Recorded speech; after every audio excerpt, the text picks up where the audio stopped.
Okay, problem number 2 wants us to factor the polynomials. So this is just the opposite of what we were doing up here, right? Here we were going from the outside to the inside using the box, but factoring is just working backwards. It's a way for us to take something and turn it into 2 factors, right? 2 or more factors.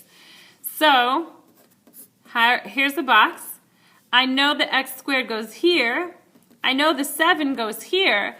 And I know these 2 need to add to a negative 8x. So remember, we use our diamond to say, well, these 2 need to add to the negative 8x, right? So that's where these different things go. X squared here, 7 there, and negative 8x there. But there's another clue. This times this better also equal this times this, right? So 7 times x squared, right, better work.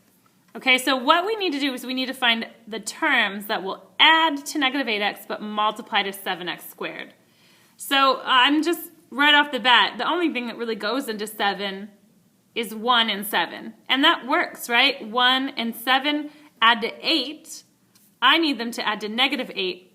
But try negative and a negative. A negative times a negative is still a positive. Negative plus a negative is a negative. And then we still need our x's, right? This times this is x squared, and so these are the 2 terms that will add to negative 8x but multiply to positive 7x squared. So we put negative 1x here, negative 7x there. If you did it the opposite, it's fine. And then we say to ourselves, what can we bring up here that these both have in common? Well, they both have an x in common. They don't have any numbers in common, just a 1, really. But they both have an x in common, and then we ask ourselves, what can I put here to multiply x with to get x squared? Well, x times x gives me x squared. What can I put here that multiplies with x to give me negative 1x? Well, negative 1. Negative 1 times x is negative 1x. What can I put here to give me negative 7x? Well, negative 7, because negative 7 times x is negative 7x. But don't think you're done yet. You still need to write the factors. X minus 7, x minus 1. I'm just reading off the top. X minus 7, x minus 1. You could also write x plus negative 7, x plus negative 1. They're the same thing. Now, I want to point out, this just says factor. There's no equation, so we are done. Don't try to set them both equal to 0 and solve. Okay? All we're doing is factoring, and we factored. We're done with this problem. Don't do anything else. Now, number 3, you'll see we'll go further because 3 is solving because we have an equation. But here, there's no equation. We're not solving. We're just factoring. You're finished. So we'll move on to B. Same kind of problem. Still need a box. Still working from the outside in. So 6x squared here. 15 here. And then remember, they have to add to 16x. But what it needs to multiply by is this times this. So 15 times 6. Okay, so 15 times 2 is 30. And do that 3 times. That's 90x squared, right? So hang on 1 second. I'm going to get a calculator.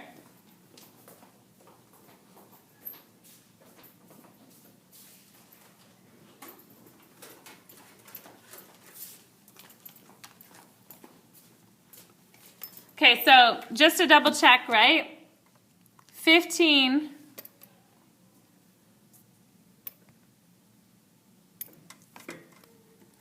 times 6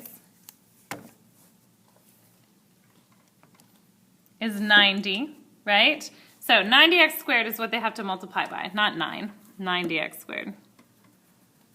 Okay, so what we need to do is we need to figure out what numbers multiply to 90 and add to 16, right? So what I do is I just start going through systematically. 90 divided by 1. Okay, so I know that 1 times 90 will give me 90, but does 1 plus 90 give me 16? No. So I move on, and I try 90 divided by 2. So now I know 2 times 45 gives me 90, but does 2 plus 45 give me 16? No. So I move on. 90 divided by 3. Okay, 3 times 30 gives me 90. Does 3 plus 30 give me 16? Nope. So 90 divided by 4. Okay, that definitely doesn't give me 16. 90 divided by 5. Does 5 plus 18 give me 16? Nope. 90 divided by 6. Does 6 plus 15 give me 16? Nope. Keep going. 90 divided by 7. 90 divided by 8. Still not working. 90 divided by 9. Okay, 9 plus 10. Does that work? No, it doesn't. So 90 divided by 10 gives me 9. So see what's happened here is that I've come back around. I'm just generating the same factors at this point. So see, I've gone through systematically, and I have not come up with any factors. So actually, when that happens, you can actually say not factorable. I can't factor this because it's not possible, because there are no factors that multiply to 90 but add to 16. Now, I will say that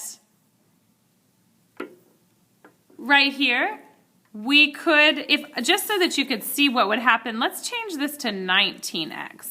Change this to 19x, okay? Just so you can see, so the real problem's not factorable, but I'm just going to show you what we would do if it was. If it was factorable, see, 10 plus 9 is 19, right? So if we did a 10x here and a 9x here, that would add to 19 and multiply to 90. So let's change the problem just so you can see one that is factorable. So I'm going to put 10x here. I'm going to put 9x there. It doesn't really matter. But now you look up here to see what do these have in common. They both have an x in common. But what are their factors? 2 goes into 6 and into a 10. So that makes sense to put there because we're going to have to multiply here something that goes into both, right? So now what times 2x is going to give me 6x squared? 2x times 3x, right? 2x times 3x gives me 6x squared. What times something will give me 10x? 2x times 5 will give me 10x. And then whatever I put here has to multiply by 3x to give me 9x. And that's just a 3, right? And then double check, does 5 times 3 equal 15? Yes. So if our problem was 6x squared plus 19x plus 15, then our factors would be 2x plus 3 and 3x plus 5, and we'd be done because all we're doing is factoring. So again, the original problem, 6x squared plus 16x plus 15, is not factorable. But this new problem I just made up is.